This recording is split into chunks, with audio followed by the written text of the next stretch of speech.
റീൽസിൽ മാത്രം കണ്ട് ഇഷ്ടപ്പെട്ടിട്ട് നിങ്ങൾ ഏതെങ്കിലും സ്ഥലങ്ങൾ കാണാൻ പോയിട്ടുണ്ടോ? ഇത് അതുപോലൊരു സ്ഥലം കേട്ടോ. അതെ, നിങ്ങളും കണ്ടിട്ടുള്ള, നമ്മളെല്ലാവരും ഒരുപാട് കണ്ടിട്ടുള്ള ആ വെള്ളച്ചാട്ടം ഒഴുകുന്ന അമ്പലം, അരുവിക്കൽ ശ്രീ ശിവസുബ്രഹ്മണ്യ സ്വാമി ക്ഷേത്രം. സത്യം പറഞ്ഞാൽ നമ്മൾ ഇവിടേക്കായിട്ട് വന്നതല്ല, ബട്ട് അതിന് തൊട്ടടുത്തവർ വരുമ്പോൾ അതും കൂടെ കാണാതെ പോകുന്ന ഒരു വലിയ നഷ്ടമല്ലേ. അതുകൊണ്ട് ഞങ്ങൾ ഒന്നും നോക്കിയില്ല കേട്ടോ. ഏറ്റുമാനൂരിൽ നേരെ നമ്മുടെ ഈ അമ്പലത്തിലേക്ക് വന്നു. എന്താ പറയണ്ടേ, ഇവിടെ വരുമ്പോൾ ഉള്ള ആ ഒരു ഫീൽ ഉണ്ടല്ലോ, അത് നമ്മൾ വന്ന് തന്നെ എക്സ്പീരിയൻസ് ചെയ്യണം. സത്യം പറഞ്ഞാൽ ഇതൊരു പ്ലാൻഡ് അല്ലായിരുന്നു. നമ്മൾ പറയില്ലേ even the unplanned can be beautiful എന്ന്. സത്യം പറഞ്ഞാൽ അത് കറക്റ്റ് ആയിരുന്നു. മഴയത്തൊക്കെ വന്നു കഴിഞ്ഞാൽ കുറച്ചുകൂടി ഭംഗിയായിരിക്കും കേട്ടോ, കാരണം മഴയൊക്കെ പെയ്യുമ്പോഴത്തേനും നല്ലപോലെ വെള്ളച്ചാട്ടവും വെള്ളമൊക്കെ കാണുമല്ലോ.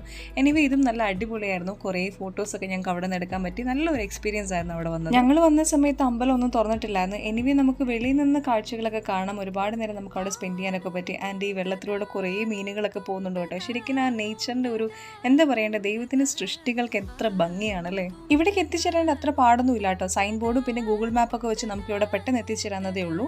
ഏറ്റുമാനൂർ സൈഡിലേക്കൊക്കെ വരുന്നവരാണ് നിങ്ങളെങ്കിൽ ഒരു തവണയെങ്കിലും ഇവിടെ വന്നിട്ടൊന്ന് പോകണമെന്ന് ഞാൻ പറയൂ കേട്ടോ. അത്രയും മനോഹരമായിരുന്നു, അത്രയും ബ്യൂട്ടിഫുൾ ഒരു എക്സ്പീരിയൻസ് ആയിരുന്നു.